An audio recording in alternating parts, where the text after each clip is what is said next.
It would seem, or it seems, that from studying twins and studying siblings and studying people who have close biological and psychological ties, that they, being in remote locations away from one another, sometimes will share a common experience that they'll share with each other.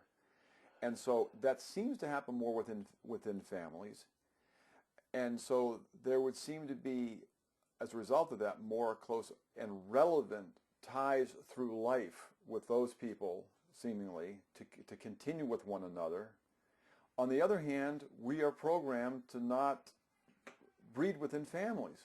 Yeah. We are encouraged to deviate from the family, and nature seems to want us to become more diverse, even though we can have these common psychic bonds within our quote-unquote tribe. Yeah. Good. I'm glad you brought that up because it does have a very nice description in this quantum universe ideal and is a good lesson, a teaching lesson. In my view, it's not at all an accident that people with close biological ties have close consciousness ties, since after all, people with close genetic ties have rather similar genetic makeups. That means that their DNA structures resonate with the universe in rather similar ways. So they're fundamentally resonating through DNA with the universe, but insofar as they're similarly resonating with the universe, they're also rather resonating with each other rather easily. So it's because their genetic being and the quantum hologram interaction they have with the universe is rather similar between siblings or close relatives or between genetically close people, so their resonances with the universe are likely to be similar. And you can even take this to a higher level and say, most probably your participation in your mental life is assisted by your being on this earth at this time with other siblings, because what will happen is that you and these siblings and close family members will have a rather similar conscious activity of forming what I call this complex conjugate wave, which is something that's related to the Carl Jung collective subconscious, and which I call the collective consciousness.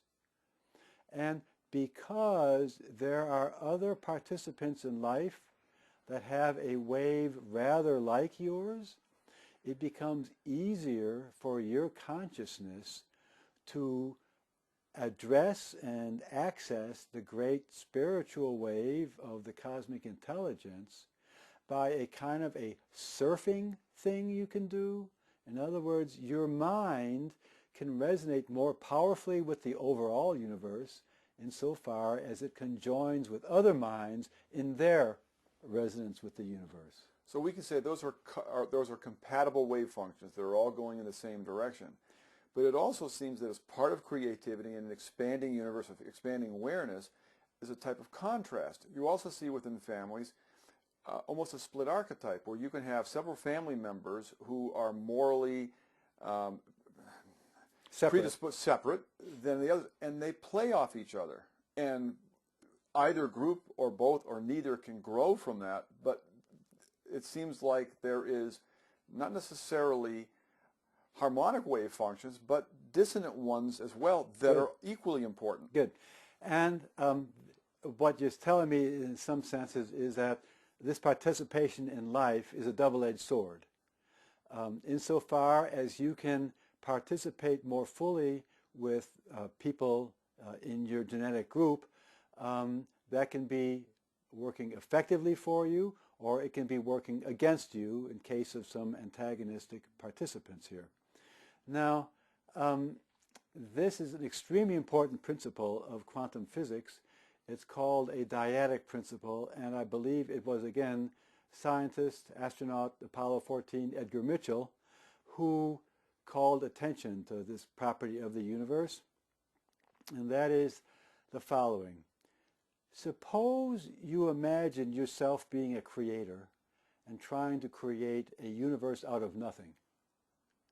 Huh? How do you create something out of nothing? It's difficult to conceive.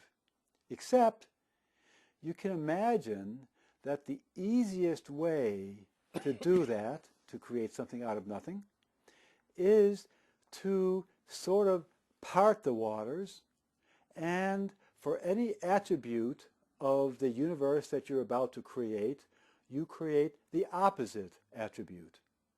So in that way, for there to be up, there would need to be down. For there to be good, there would need to be evil. For there to be red, there would have to be blue. In other words, if you're imagining creating something out of nothing, then you can most easily imagine creating the two opposites so that in their balance they're nothing. Now, that's not to say that they're necessarily always in balance. They seem not to be. But nonetheless, this is what Edgar Mitchell noticed and called a dyadic principle, that any attribute you can identify in the universe seems to have the opposite attribute. And so I don't yet understand how that enters the description of the quantum holograms, how that enters the mathematics of a quantum universe, but logically and philosophically and metaphysically, it seems to make sense to me. So what you've, I think, tuned into is this dyadic principle, and so let me tell you what the corollary is then. The corollary is, if you're talking about a family situation where people are genetically related and therefore sort of all on the same wavelength in many regards, at the same time there might be an aberrant member of this family or community who stands for something diametrically opposed, and that then works off this dyadic principle. It says that the majority are for, but this guy is against and opposite. But it's not surprising that in a high amplitude positive environment, there could be a high amplitude negative player. And you may have within individuals two aspects of strengths on a continuum, aspects of strengths and weaknesses within an individual that aggregate out in a family where for a certain amount of time people play off each other as be able to reference their own shadow aspects, positive and negative, that need to be addressed either positively or negatively. Absolutely true.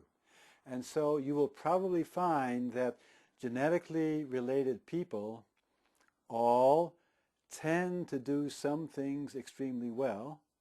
So the application in my own family, for example, is that we all tend to be rational thinking engineers. I'm the oddball scientist.